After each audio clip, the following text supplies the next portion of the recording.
Hey guys, this is the Ecron Writer here. First off, I just want to apologize for any careless mistakes I'd made. Like on my rodents list, I didn't know that raccoons and badgers are not classified as rodents. So sorry for the confusion. Second, about one of my favorite couples, Liu Kang and Katana, I'd rather have them as they are in MK11 ending than undead rulers of the Netherrealm, which I didn't know was the representation of hell. At the time, I was unaware of these things. Anyway, onto my regularly scheduled countdown.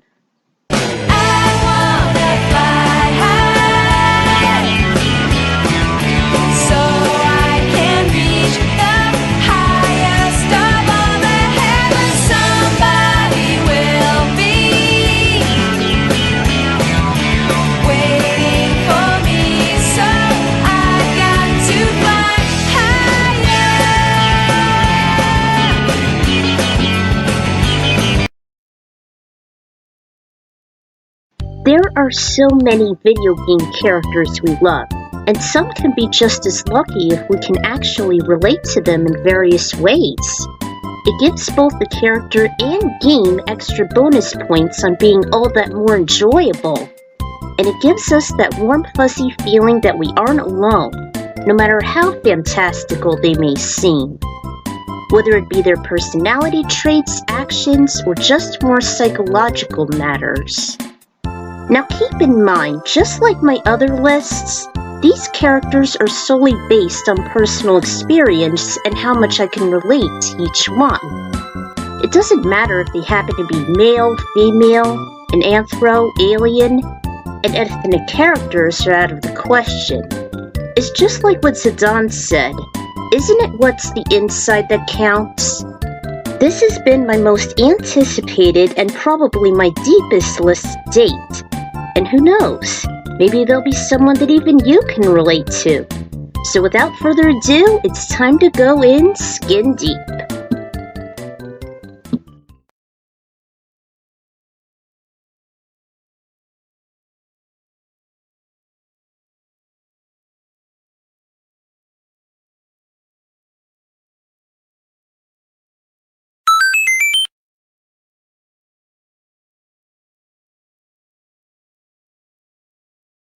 Let's start off this list from a series that I'm a filthy casual fan of, Code Lyoko, specifically the games. When it comes to them, I happen to be an odd main, as he has a wide array of moves and has a likable personality that I can relate to. It's a lot more than just having immersive gameplay and versatility. Personality-wise, he stays true to his name, Odd, as he pretty much acts like an oddball and weirdo amongst the other more down-to-earth Lyoko warriors. As a teen, he remained childish, nerdy, socially awkward, and had scholastic difficulties, mostly in math and history. Even so, he's very loyal to his friends and is willing to help out. Once he has his ducks in a row, he can be resourceful, much like Jeremy, and he happens to excel in art. He has a special interest in music, like my experiences in choir, and his specialty is in the classic rock genre. And he happens to love dogs as he owns one named Keeley, who he keeps as a secretive pet in his cadet dorm room. I always gush over dogs, by the way. It's quite ironic that his battle style mimics actions and movements of a feline's like climbing, running, possessing a skinny tail, and scratching with his claws. Contrary to me, though, he can act very cocky, and he feels him some tension by his many quips, acting as the clown and easy-goer. Elita became very close to being a candidate, but Odd's numerous traits just made him all the more likable. And I feel he's the only Lyoko warrior whom I can relate to the most, thus taking the top spot.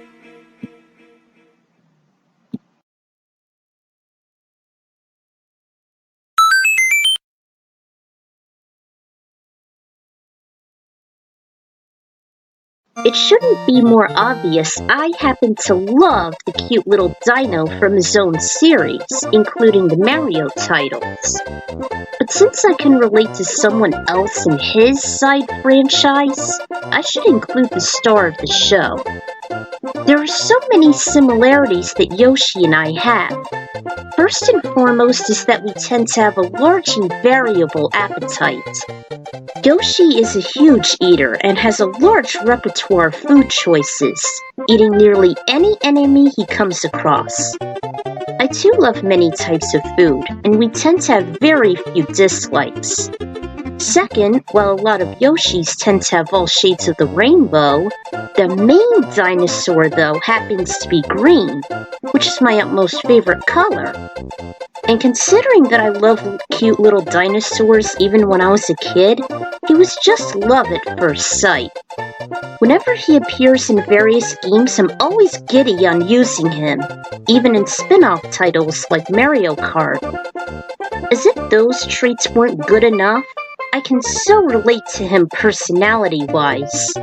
From his strong loyalty to his friends and willingness to help out, he can be friendly when he needs to be, and loves being around those he cherishes.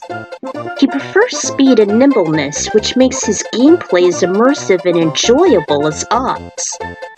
He's cute, and the best part is, there's no political status, much like Birdo. In fact, I may consider them to be asexual, and sometimes be open to various sexualities. Not many video game characters have this kind of neutrality. In addition, Yoshi happens to have speech impediments, as they have little dialogue and some verbal issues, often repetitive in sounds and phrases. In his own series, Yoshi's the one I can relate to the most, aside from those like Baby Bowser, Kamek, even the Baby Mario Bros. Much like his saddle, he was just the perfect fit for me.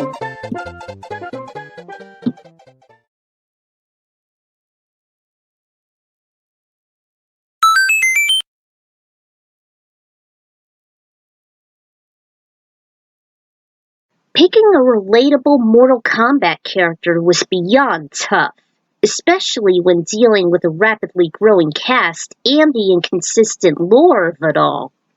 Believe it or not, it was from the alternate timeline, which was a dystopian series of events I don't often tread on.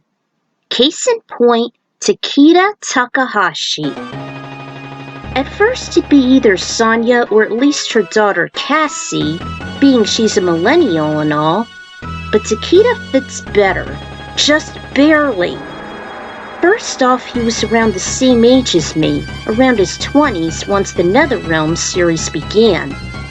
Second, he happens to be a very tragic character, having him losing his mom by a murderer, as I too lost mine before my teen years by an armed robber. He was soon taken in by a parental guardian, but unlike me, it was a guy, and he happened to be Scorpion of all people. The wrathful ninja was willing to take Takeda in as a favor to Kenshi, and make him his disciple and the promising future of his own clan.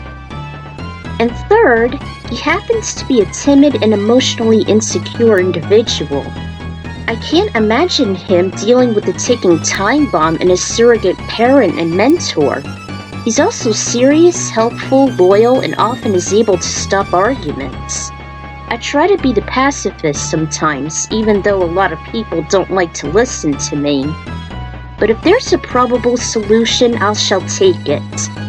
And much like Odd, he can be very protective and wisecracking amongst his team of the combat kids. And lastly, he does live with his old man, while also receiving a strict and tight disciplined tutelage. He only remains at 8 since I'm not too crazy of his debut nor the sequel that followed. Still though, I was lucky NetherRealm conceived a character I can relate to. Otherwise the choices would have been less similar. You got off easy there, son of Scorpion.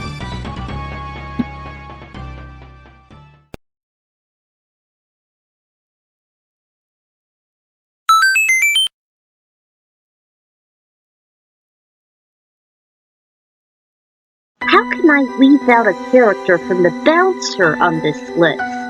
That'd be literally impossible considering how underrated it is. For one of my favorite games on the PS2, there was one that stood out to me the most. Sion Barzad.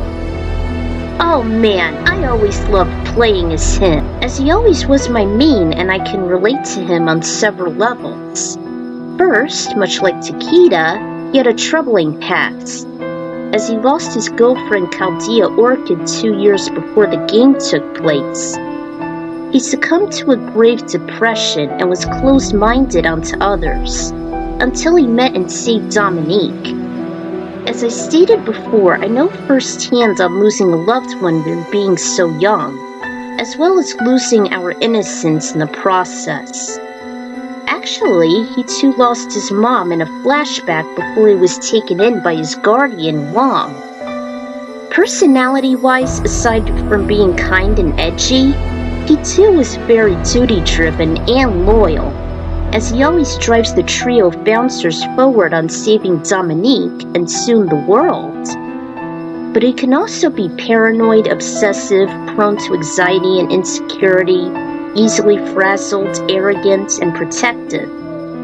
He wouldn't hesitate to defend himself and others if they should be in a bind. How else would he be an excellent bouncer and martial artist? I may not be as balanced nor coordinated as him, but he does show a tender, caring, and sympathetic side once his ardency eases up. It's no question he always became my main man and a one-hit wonder, and that's what made Sion so relatable and fun to use. There has been no one else that came close in this RPG that Square forgot.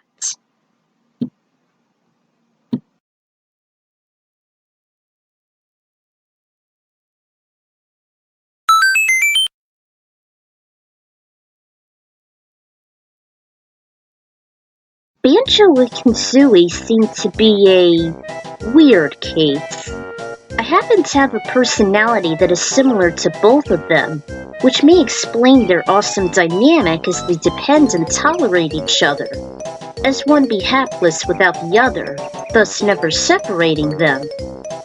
For the humble honey bear, he seems to be slow-witted, a tad underdeveloped mentally, but also loyal, protective, and sweet when the need arises.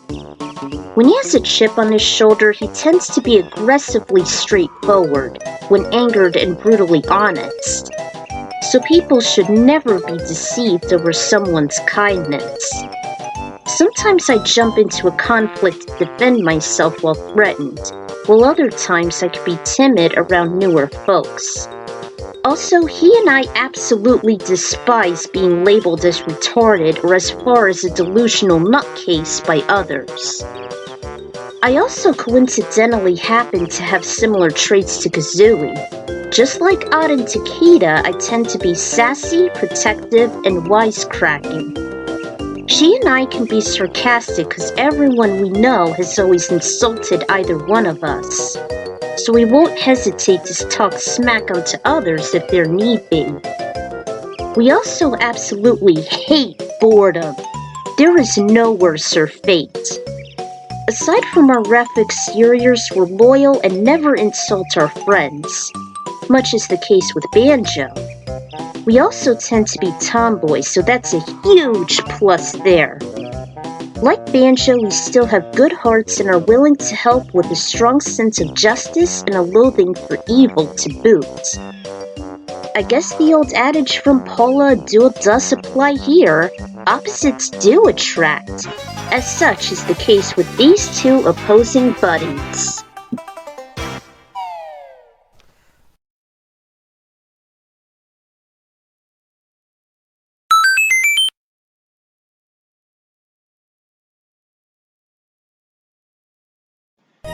There are so many similarities I have with my favorite villain and one of the best Pokemon ever conceived.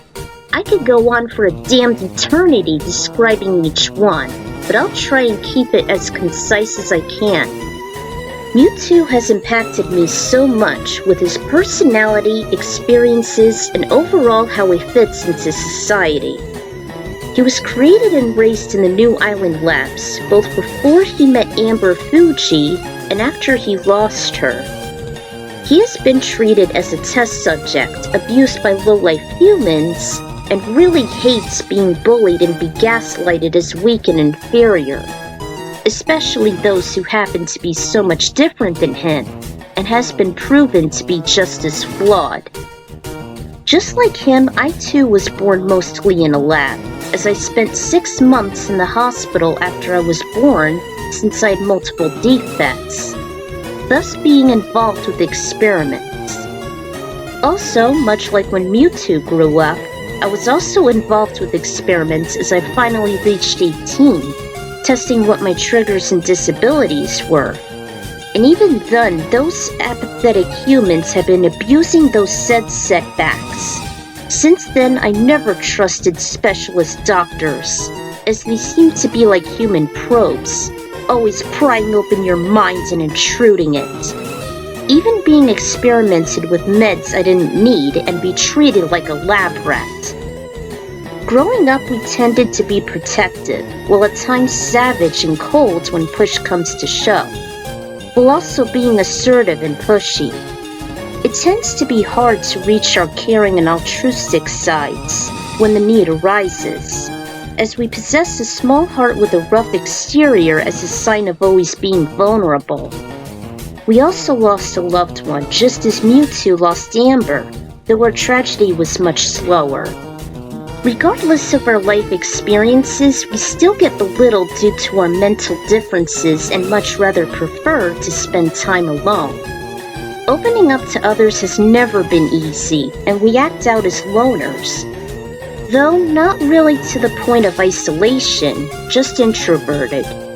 I have labeled Mewtwo as one of my well-liked Pokemon and villains for many reasons, and I hope I explained and caught them all here.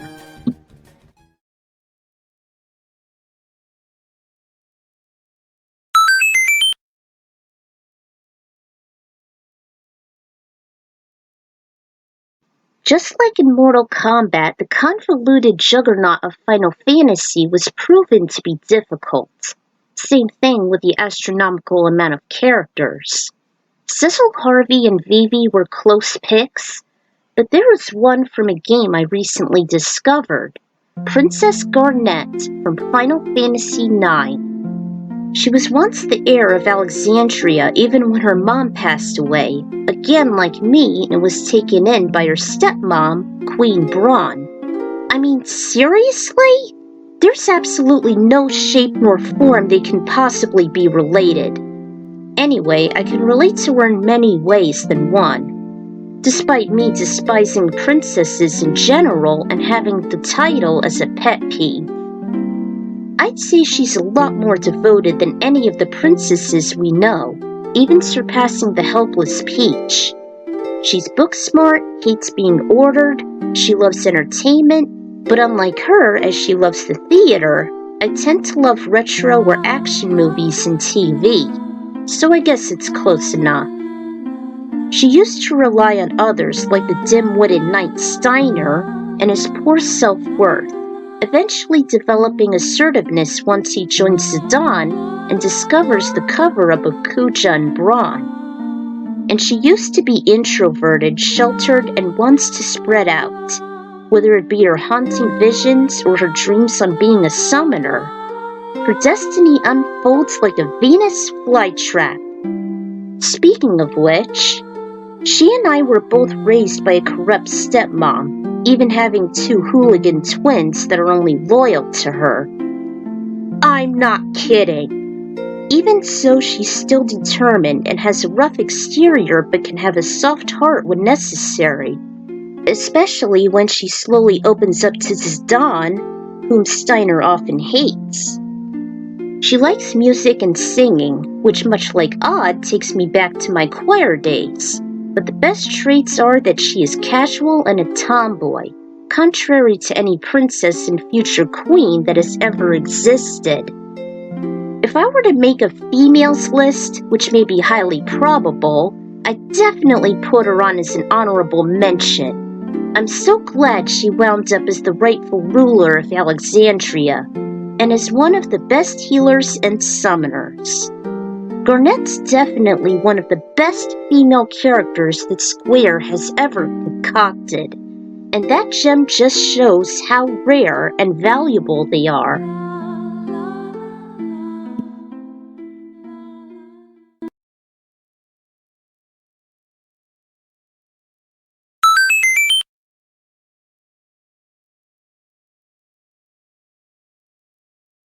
It's no question I consider my Sonic main and favorite animal video game character on here in the top 3.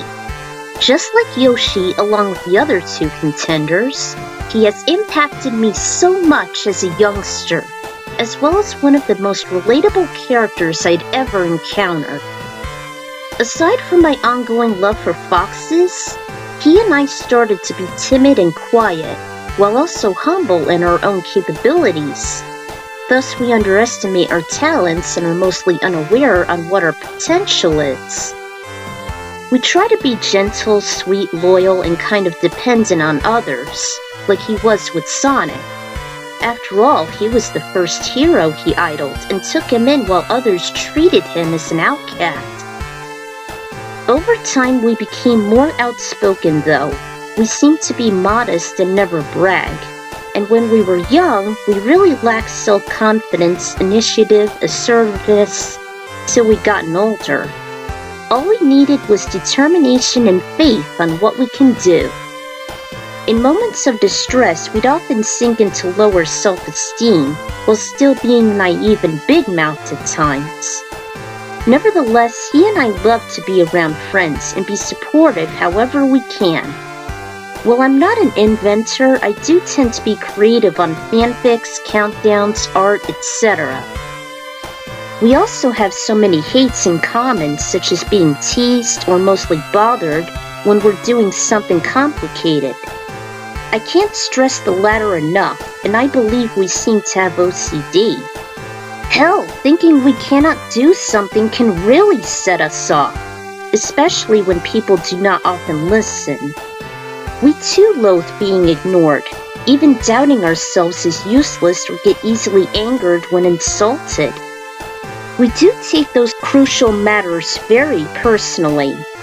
We really have a disdain on being interrupted when doing something tedious, as we seem hyperfixated, like me especially when autistics are like that. Also, he and I hate thunderstorms and tend to be astrophobic. And I like mint, but it's definitely mint chip is one of my favorite flavors. There are an abundance of traits Tails and I have. Not including him would be a crime against this top 10. And having all those setbacks and niches as a young, cute, and irresistible fox just makes it all the more special.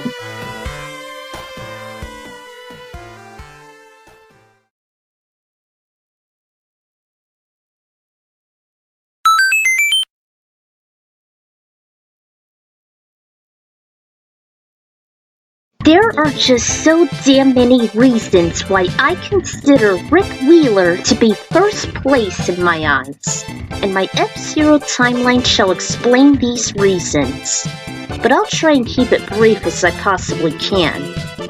Just like Sion, Takeda, and Mewtwo, he and I share a tragic past involving losing a loved one.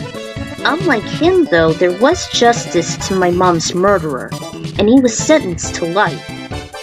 He was a burglar like Zoda, even though his adversary doesn't meet the same fate. As far as personality goes, I may have a tendency to be brash like Kazooie, but only for the sake of being protective. After all, my F-Zero OC Tinsel Steelus is much like me. Actually, I happen to be the opposite of Rick, much like her, as being cold-hearted and being a bit obnoxious and hot-headed. But it's not for no reason. If I have to defend myself or others from harm, I won't hesitate. He and I also happen to be determined, a tad foolish, tend to jump into conclusions, and are protective.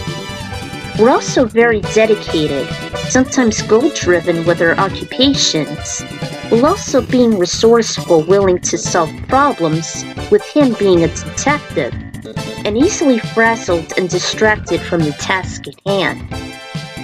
Like God, he once owned a dog, only his was named Axel. He seems to be a dog lover. Highly respected worker due to his hard work and unwavering tendency on getting things done, while simultaneously being obsessive, compassionate, and is a team player, albeit self-reserved and passionate. Just like the opposing factors with Banjo and Kazooie, Rick and Tinsel have opposite personality traits that seem to cancel each other out. As my reservity eases his fiery persona, she tends to be a second conscience. And we have a common setback as we aren't good cooks. Their dynamic developed so well that they even became an official couple in my F-Zero stories. God damn how I wished he was real. And ever since 2004, he has always been my idol and utmost favorite and related characters ever. Only one shall cross the finish line of my psyche.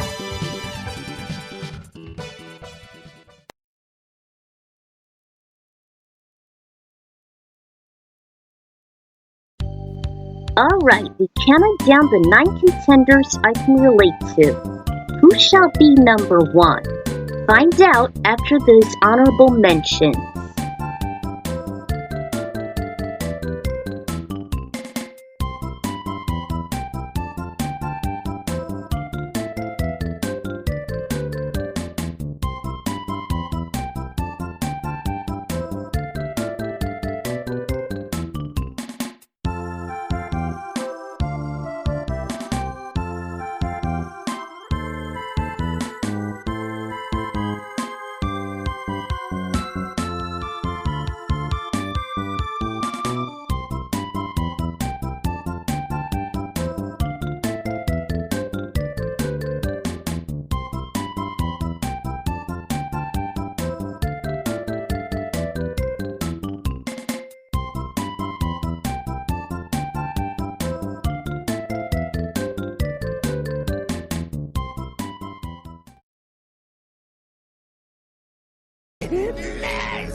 Mercy! Mercy?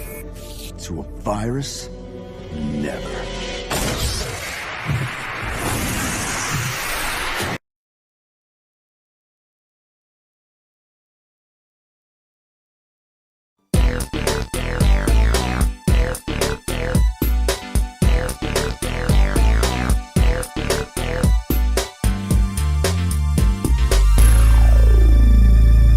I'm sure you've been expecting him to be on here, but not this high.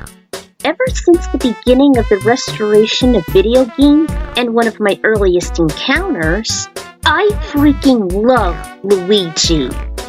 There is a hell of a lot of traits I can list off as to how he and I are relatable, even more so than with anyone else.